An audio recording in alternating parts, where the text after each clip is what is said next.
जय श्री राम, जय हो बागेश्वर धाम सरकार, जय हो हनुमान जी महाराज। मित्रों, जब मुसीबत आती है तो हम लोग पूरी तरह से टूट जाते हैं। उस समय हम भगवान को भला बुरा भी कह देते हैं। फिर ये भी सोचते हैं भगवान ने सारा कष्ट हमें ही क्यों दे दिया है। बाकी लोग इतने खुश हैं, चैन से हैं, लेकिन सारे दुखी परेशानियां हमें ही आ गया है। हम भगवान को कोसने लगते हैं। मित्रों, आज की ये कहानी यदि आपने सुन लिया तो आपको पूरा यकीन हो जाएगा कि भगवान हमें आखिर क्यों आजमाते हैं और हमें दुख क्यों देते हैं। मित्रों, इसलिए आइए बिना किसी देरी किए इस कहानी को शुरू करते हैं।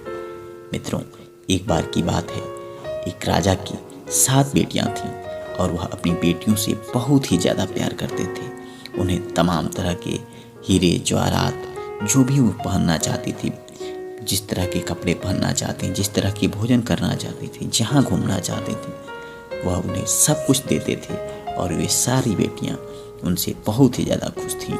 एक बार राजा के मन में यह ख्याल आया कि क्यों ना हम अपनी बेटियों को बुलाएं और उन्हें पूछें कि भाई उन्हें सबसे ज़्यादा पसंद कौन है और सबसे ज़्यादा उन्हें मानता कौन है। इसलिए उन्होंने अपने मंत्री को आदेश दिया कि जाओ मेरी 7 बेटियों को बुला लाओ। 7 बेटियां सज संवर कर राजा के सामने आई। फिर उन्होंने 7 को एक लाइन में खड़ा कर दिया और उनसे पूछा कि ये बताओ बेटा, इस धरती पर तुम्हारे लिए सबसे ज़्यादा अच्छा इंसान कौन है और किसकी बदौलत तुम इस धरती पर हो। तब उनमें से 6 बेटियों ने उत्तर दिया कि पिताजी, सब आपकी बदौलत है और आप ही इस धरती पर सबसे ज़्यादा खुशी हैं और आपकी बदौलत ही हमें सब कुछ मिलता है, पढ़ने, ओढ़ने, रहने, खाने। लेकिन जब उन्होंने छोटी बेटी 7वीं बेटी से पूछा तो उसने कहा कि मुझे जो भी मिलता है सब प्रभु की कृपा है, सब भगवान की देन है और उनकी बदौलत ही मैं जो भी पहनती हूँ, ओढ़ती हूँ और जैसे भी वो रखते हैं मैं वैसे रहती हूँ। उस राजा को बहुत ही ज़्यादा क्रोध आ गया। उसने अपने मंत्रियों को बुलाकर उस बेटी को राजमहल से बाहर निकालने के लिए आदेश दे दिया और कहा, इसके शरीर पे जितने सारे कपड़े हैं, जितने हीरे जवाहरात हैं, सब कुछ उतरवा लो और इसे खाली हाथों जंगल में ले जाकर छोड़ाओ। फिर मंत्रियों ने उस बेटी को उठाया और उसके सारे जेवरात उतरवा कर एक सामान्य से कपड़े में ले जाकर जंगल में छोड़ दिया।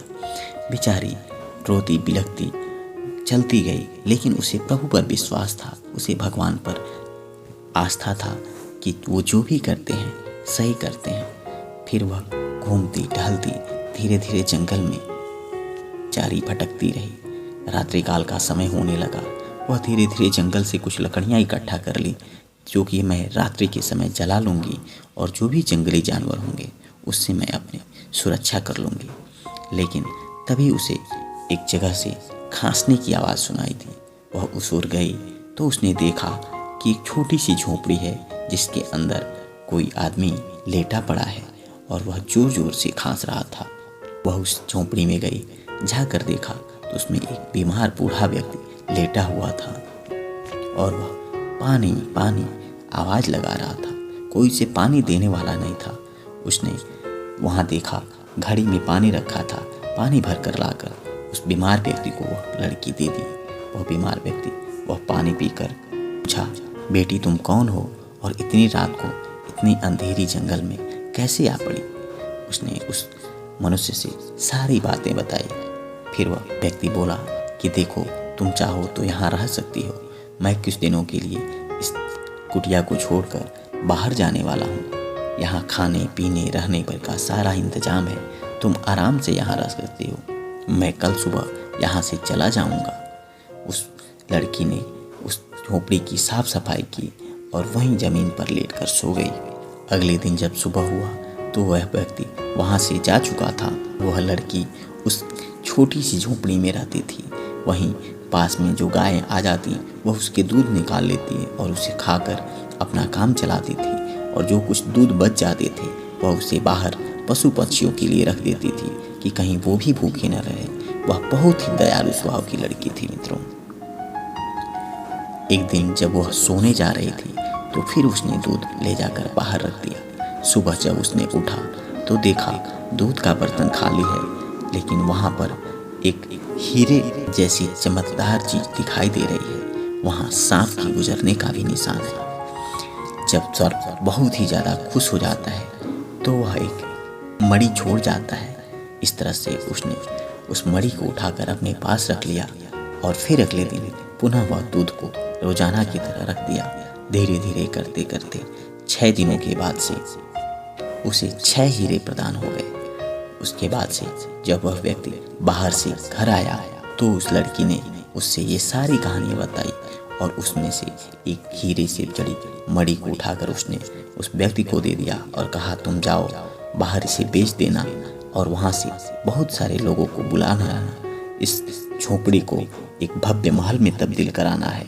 वह व्यक्ति इसकी बात मानकर वह मणि लेता गया और बाजार में बहुत ही ऊंचे दाम पर बेचकर वहां से बहुत सारे लोगों को बुला लाया और धीरे धीरे उस झोपड़ी को तोड़कर एक भव्य महल बना दिया गया, जहां पर रहने, खाने, पीने, उठने, बैठने सबका बहुत ही अच्छा व्यवस्था हो गया था। पूरी तरह से वह महल एक राजमहल के जैसे दिखाई दे रहा था। यहाँ बहुत सारे नौकर चाकर रहने के लिए लोगों के घर बन गए थे। धीरे धीरे इस बात की चर्चा चारों तरफ फैल गई। कुछ समय बाद उस राजा को भी खबर लगी कि उस जंगल में एक बहुत ही भव्य महल है और उस महल की जो एक महारानी है वह बहुत ही ज़्यादा खूबसूरत है।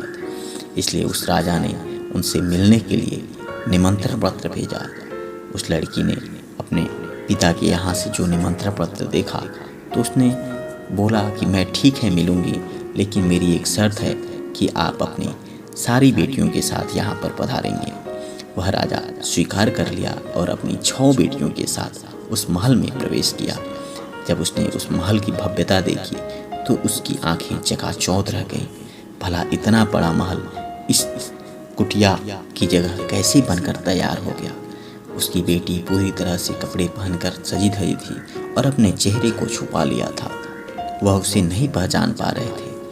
उन्होंने कहा कि आखिर ये इतनी ज़्यादा कीमती राजमहल यहाँ कैसे बन गया। फिर उस राजकुमारी ने जवाब दिया, ये सब प्रभु की कृपा है, सब भगवान की कृपा है। राजा और उसकी बेटियों को विश्वास नहीं हो रहा था कि ये राजमहल और जिससे वे बात कर रहे थे वो उनकी बेटी थी। उसने तमाम तरह के भोज प्रदान किए, तमाम तरह की सुख सुविधाएं प्रदान की। फिर उस राजा ने कहा कि तुम अपना चेहरा क्यों ढांपी हुई हो, अपना चेहरा क्यों छुपा रखी हो। तुम एक काम करो, अपना चेहरा खोल लो, मैं अपनी बेटियों के साथ आया हूँ और हमसे बड़ा पर्दा किस बात का।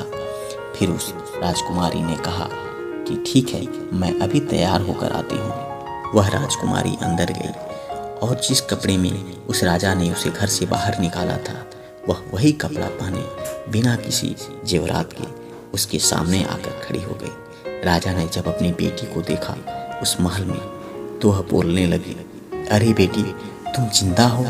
मुझे तो मंत्रियों ने बताया था कि उसकी कोई खोज खबर नहीं है। मैंने बहुत सारे मंत्री भेजे थे, बहुत सारे लोग भेजे थे तुम्हें बुलाने के लिए, लेकिन तुम उन्हों को नहीं मिल पाई और तुम जिंदा कैसे हो।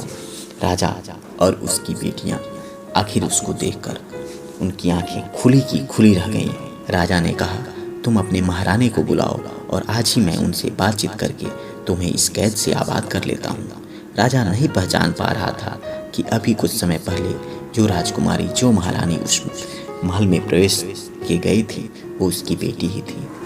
उस लड़की ने कहा कि पिताजी, वो महारानी कोई और नहीं, मैं ही थी।